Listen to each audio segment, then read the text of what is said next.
Descend past 1,000 meters, and the last blue light dies behind you. This is the midnight zone, a layer of ocean stretching from 1,000 to 4,000 meters down, where the sun has never reached and never will. Here, the water hovers near 4 degrees Celsius. The pressure climbs beyond 100 times what you feel at the surface, enough to crush a submarine hull, enough to collapse an unprotected lung in an instant. There is no floor in sight, no ceiling, no horizon, just black water in every direction, colder and heavier the deeper you fall. This is the largest living space on Earth, and it is almost entirely empty. Food is scarce. Prey is scarce. A meal might drift by once in days, and an animal that wastes energy chasing it will starve. So life down here plays a slower, stranger game.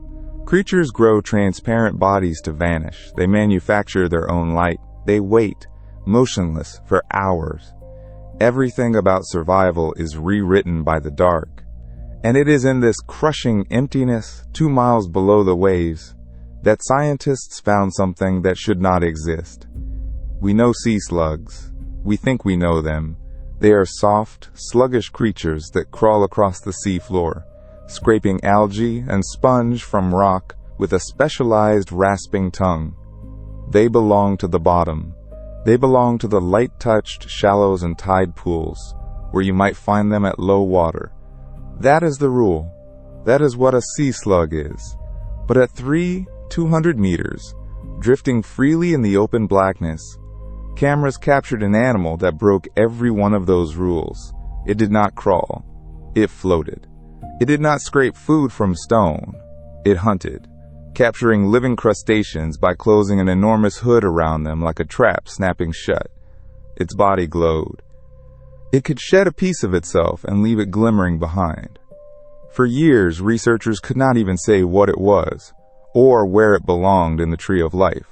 To understand how radical this creature truly is, we first have to understand the ordinary animal it left behind.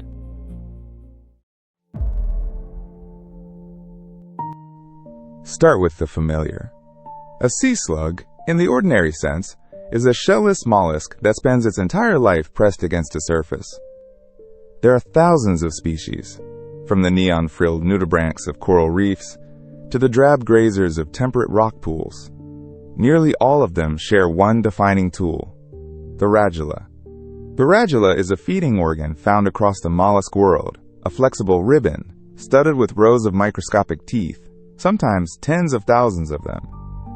The slug pushes it out, drags it across the surface, and rasps away food: algae from rock, sponge tissue, the flesh of other slow-moving animals.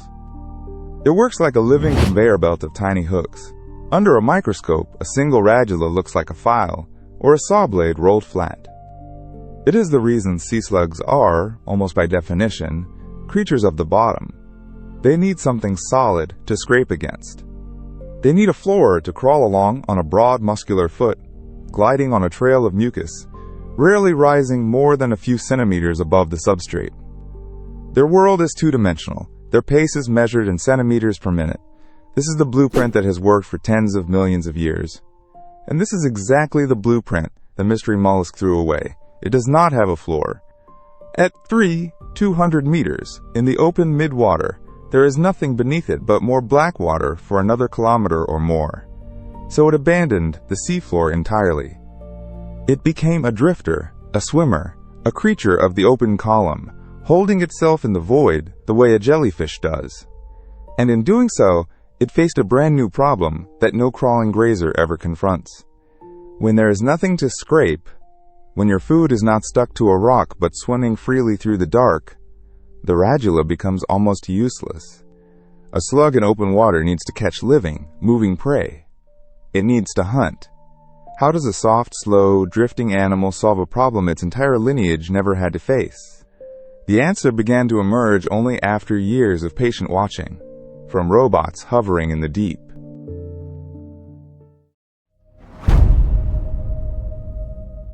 The story of this animal is really a story about robots and patience. Since the late 1980s, the Monterey Bay Aquarium Research Institute, NBARI, has been sending remotely operated vehicles, ROVs, into the deep waters off California. These machines are tethered to ships by kilometers of cable, carrying high-definition cameras and lights into a world humans almost never visit in person.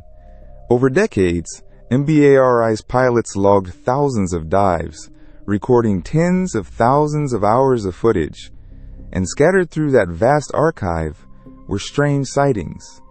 Beginning around 2000, cameras occasionally caught a transparent, hood-bearing creature drifting in the midwater, glowing faintly, unlike anything in the reference books. At first, nobody knew what it was. It looked a little like a jellyfish. It looked a little like a comb jelly. It looked, impossibly, a little like a snail without a shell. In total, researchers gathered roughly 150 sightings over about 20 years, most between 1,000 and 4,000 meters deep, with several specimens carefully collected and brought to the surface for study. The lab work solved the mystery. Anatomy revealed a foot, a mantle cavity, and, crucially, a radula, that signature molluscan feeding ribbon.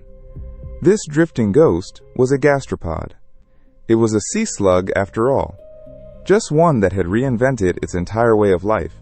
In 2024, scientists formally described it in a scientific paper, giving it a name, Bathydevius caudactylus. The genus name is a quiet joke. Bathydevius, the deep-sea deviant, an animal that defied every expectation about where it belonged. The species name, caudactylus, points to finger-like projections on its tail. Placing it on the tree of life proved so difficult that researchers concluded it represented not just a new species, but an entirely new family of gastropods, a lineage all its own, with no close living relatives among the slugs we know. It is a genuine evolutionary orphan, a branch that split off and went its own radical way into the dark. And the single most radical feature, the one that turns a gentle grazing lineage into an active predator of the open sea, is the structure that gives Bathydevius its terrifying elegance: the hood.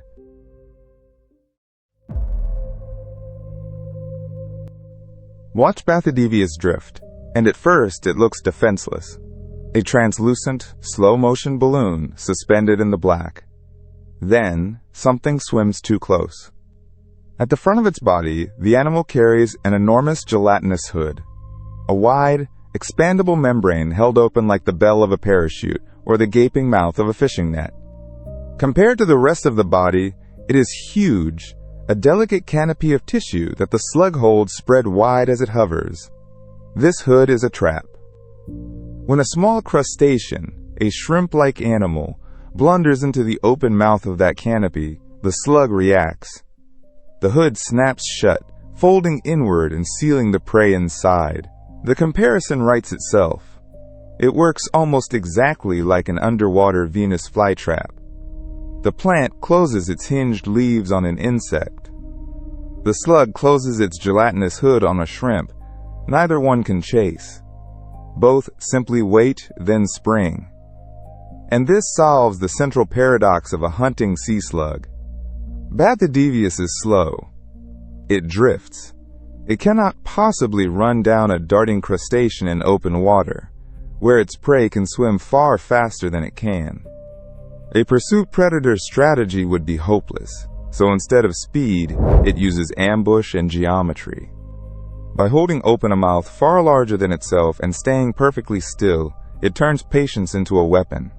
It does not need to catch fast prey. It needs only to be a large, invisible trap that fast prey swim into by accident. Once the hood closes, the animal's original molluscan toolkit finally comes back into play. Inside, the radula, that ancient rasping tongue, processes the captured meal, handling the prey the hood has delivered. The slug kept the tool, but changed everything about how food arrives at it. In a food-poor abyss where a meal might come once every several days, this trap and wait design is brilliantly economical. It spends almost nothing while waiting and captures everything within reach. But an open, waiting trap only works if predators cannot see the trapper. And in a world of hunters with keen eyes, staying unseen requires an even stranger adaptation, one that turns the slug into a living pane of glass. The greatest defense Bathydevius has is that, most of the time, nothing can see it at all. Its body is nearly transparent, a soft, colorless structure through which light passes almost undisturbed. Suspend it in a glass of water, and you might struggle to find it. In the midnight zone, that near invisibility is worth more than armor, more than speed, more than teeth. In the shallow, sunlit ocean, transparency is difficult, because sunlight scatters and reveals edges and tissues. But in the deep, where the only light is what animals make themselves, becoming invisible is a matter of survival, and evolution has produced it again and again. The strategy makes brutal sense in a lightless void. Down here, predators cannot use color because there is no ambient light to reflect. Many hunt instead by detecting silhouettes against faint background glow, or by spotting the shape of a body when they flash their own light across it. An animal that light passes straight through casts almost no shadow, returns almost no reflection, and presents almost no shape to lock onto. Transparency is, in effect, a cloaking device. It is one of the ocean's most powerful forms of camouflage, precisely because it works from every angle at once. A fish can be countershaded, dark above and pale below, and still be caught out when viewed from the side. A transparent animal has no side to catch. It disappears whether you look up at it, down at it, or straight across. For Bathydevius, this is what makes its ambush hunting possible in the first place. A slow drifter holding open a wide trap would be an easy, obvious target if it were opaque. A slow-moving meal advertising itself in the dark. Invisible, it becomes a trap that prey cannot detect and predators cannot find. The glass body and the gaping hood are two halves of a single strategy: vanish, wait, and close. But transparency has a limit. When a predator gets close enough, or flashes its own light, being unseen is no longer enough. At that moment, Bathydevius does not go darker. It does the opposite. It lights up.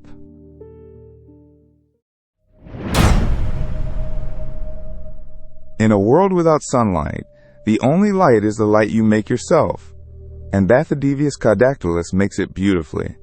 When a predator approaches, a shimmer of blue-green bioluminescence ripples across the slug's transparent body, tracing the edges of its hood and flowing down toward its tail. This is not decoration. In the midnight zone, roughly 90% of animals produce their own light, and most of them use it to hunt, to communicate, or to survive. For this drifting mollusk, light is a defensive weapon. A sudden flash can startle an approaching hunter, buying the slow-moving animal a critical second to react. A steady glow can break up the outline of a body, confusing an attacker about where the animal begins and ends. MBARI's remotely operated vehicles, diving as deep as 4,000 meters, recorded these displays again and again over more than 2 decades of observation. The scientists watched the creature pulse and glow in the black water, a ghost lit from within. But one recording stood apart from all the others. In it, researchers saw something almost no one expected from a sea slug. As the animal moved, a glowing projection at its rear appeared to separate from the body entirely. The light did not fade.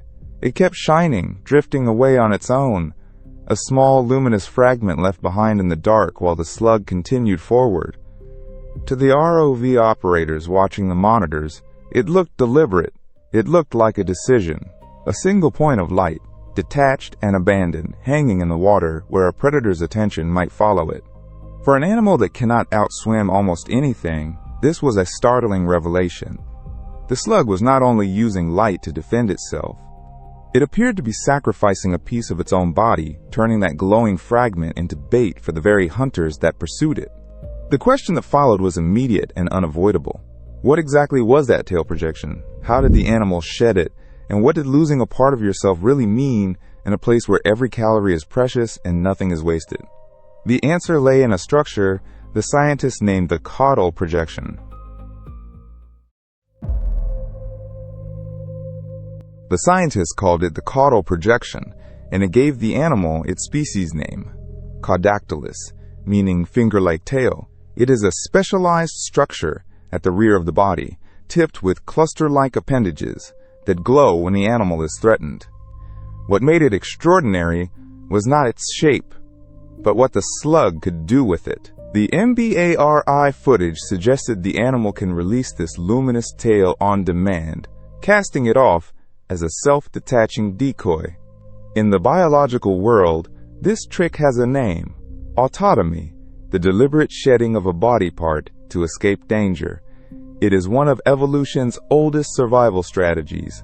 A lizard drops its wriggling tail while the rest of it darts away. A sea star sheds an arm. A crab surrenders a claw to break free of a grip. In each case, the sacrifice buys life.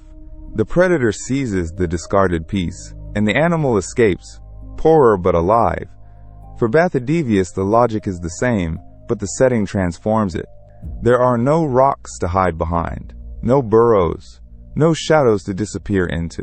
The midnight zone is open water in every direction, and the slug is nearly helpless against a faster hunter.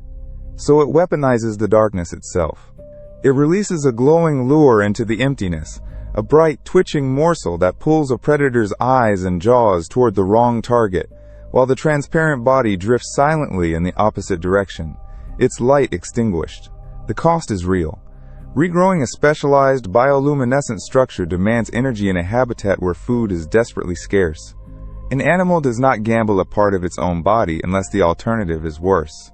That trade-off, life for a limb, tells us how relentless the pressure of predation must be, even in the seemingly empty deep.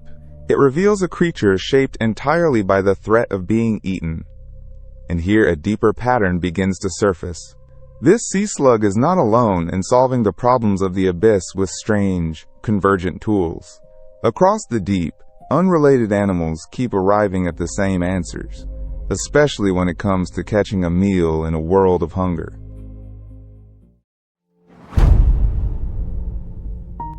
The mystery mollusk's hood, closing around drifting crustaceans, looks uncannily like a trap, and that resemblance is no accident. Across the deep ocean, in creatures separated by hundreds of millions of years of evolution, the same solution keeps appearing. If you cannot chase your food, you wait and you trap it. The reason lies in scarcity. Below 1,000 meters, sunlight cannot power photosynthesis, so there are no plants, no algae, no foundation of living food. Almost everything edible drifts down from above as marine snow, a slow sifting of dead matter that delivers only a fraction of the surface's energy. In such a food-poor world, chasing prey is a losing bet. Every dash burns calories that may never be replaced. So evolution favors patience. It favors ambush. It favors the trap. Consider the carnivorous sponges of the deep, animals that abandon their ancient filter-feeding lifestyle. Instead, they grow surfaces covered in tiny hooks that snag passing crustaceans, then slowly envelop and digest them. Consider certain comb jellies, delicate and transparent, that spread wide lobes to engulf whatever swims inside. Consider the anglerfish dangling a glowing lure to draw victims into its jaws. Each of these animals is unrelated to the others. A sponge is not a jelly. A jelly is not a mollusk. A mollusk is not a fish. Yet all of them, facing the same brutal arithmetic of the abyss, arrived at strikingly similar strategies. Biologists call this convergent evolution, the independent emergence of the same solution in separate lineages, because the problem and the physics behind it are identical. And the pattern is not confined to the sea. On land, in nutrient-poor bogs where soil offers little nourishment, the Venus flytrap evolved snapping leaves to seize insects. A flowering plant in a Carolina wetland and a floating slug 2 miles beneath the Pacific never shared an ancestor that trapped anything. Yet both hunt by closing around their prey. When resources vanish, life reaches for the same tool again and again. The trap is not a coincidence. It is an answer written into the logic of survival, one that raises a final, humbling question about everything still hidden below.